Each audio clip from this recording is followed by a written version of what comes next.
abonné leen ci chaîne YouTube bi di Yaatal Xeltu Yin te activer cloche de notification bi ngir lu wàccati bees ngir man di ko jot ca tàng-tàng ba.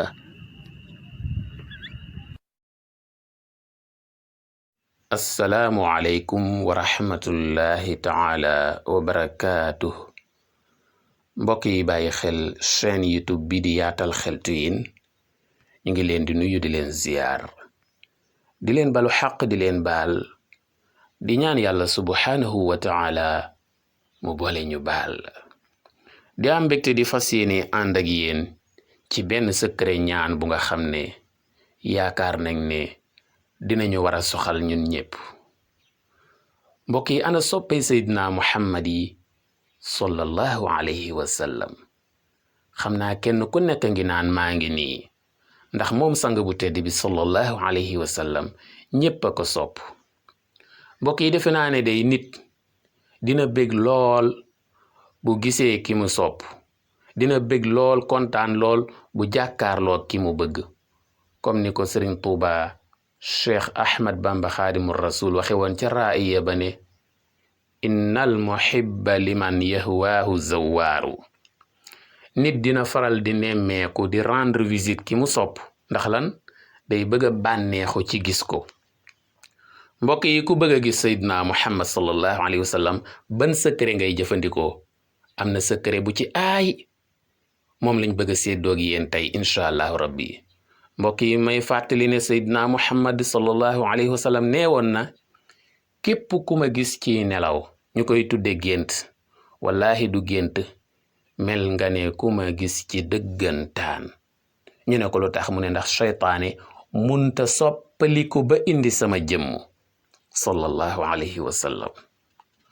mbokk yi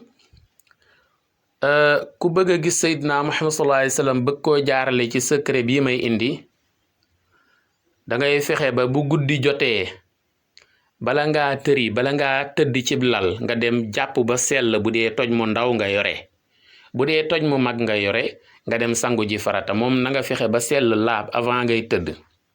waaw defe naa ne même ku buggut a jëfandikoo secret bi sax bala ngaa tëdd rafetlu nañ nga laab ba noppi. bu ko defee nag boo tëddee ci sa lal laata ngay nelaw nga jëfandikoo secret bi. ana noo koy jëfandikoo? ana nan la liggéey bi demee? da ngay ubbee a'udhu billahi min ash-shaytani rrajim bismillahi rrahmani rrahim daal di jàng suuratul qadr muy inna anzalnahu fi laylatil qadr ba ca salaamun hiya hatta matla'il fajri ñaar fukki yoon ak benn, 21 fois ñaar fukki yoon ak benn. ñu dem nga teg ci suuratul ixlaas muy qul huwa allahu ahad ba ca walam yakul lahu kufuwan ahad juróom ñaar fukki yoon muy 70 fois. ñu dem nga teg ci suuratul kawthar muy inna a'taynaaka al kawthar ba ca inna shaani'aka huwal abtar junni yoon muy 1000 fois junni yoon. nga daal di cay teg suuratul muzammil muy yaa ayyuhal muzammil qumil layla illa qalila ba fa saar wa jeexe. moom ñaata yoon? ñeen fukki yoon ak benn muy 41 fois. nga teg ci allahumma salli ala sayidina muhammadin wa sallim wala baneen siira boo man ci julli ci yonente bi sallallahu alayhi wasallam ñaata yoon? junni yoon 1000 fois. te boo koy def nag booy julli ci yonente bi sallallahu alayhi wasallam da ngay fexe ba teewlu gu mat sëkk. sa xel di dem ci Seydina Muhammad, mbaaxam ga, taaroom ga, tabeem ga, teddam ga, di teewlu jëmmam jaag jikkoom ya. bu ko defee nag mbokk yi su matee nga jéem a tëdd nag nelaw. incha allah xawma kan moo dul gis Seydina Muhammad sallallahu alayhi wasallam waaye yow moom di nga ko gis. Seydina Muhammad sallallahu alayhi wasallam nag bu lay feeñu léeg-léeg mu feeñoo la leer, léeg-léeg mu feeñoo la weer badr wala yu mel noonu.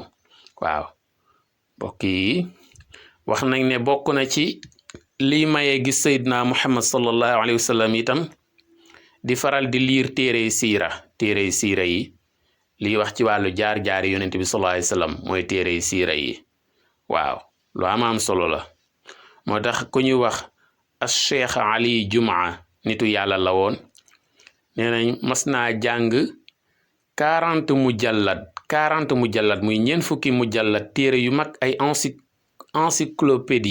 encyclopédie yoo xam ne ci wàllu histoire sainte lay wax muy jaar-jaar yonent bi sallallahu alayhi wasallam nee nañ yonent bi sallallahu alayhi wasallam da koo feeñu kon kooku moom mi ngi ko jaaree ci di lire histoire yonent bi sallallahu alayhi wasallam téere siira yi boo mënta lire sax ngay faral di déglu ñuy wax jaar-jaaru Seydina Muhammad sallallahu alayhi wasallam di ko wax nag ak objectivité waaw di ko wax nag waxtaanu principe nga xam ne duñ ko wax ci façon bu ànd ak folklore wala yu mel noonu waaye wax bu dal lañ koy wax bu méngoog xaalam mbokk yi kon defe naa ne mën nañoo taxawandi fii di leen ñaax ngeen abonné wu ci chaîne YouTube bi di Yaatal Xeltu Yin di bàyyi xel waxtaan yi di commenter ak di aimer ndax fi la njëriñ yay gën yaatoo jàngit jëf wasalaam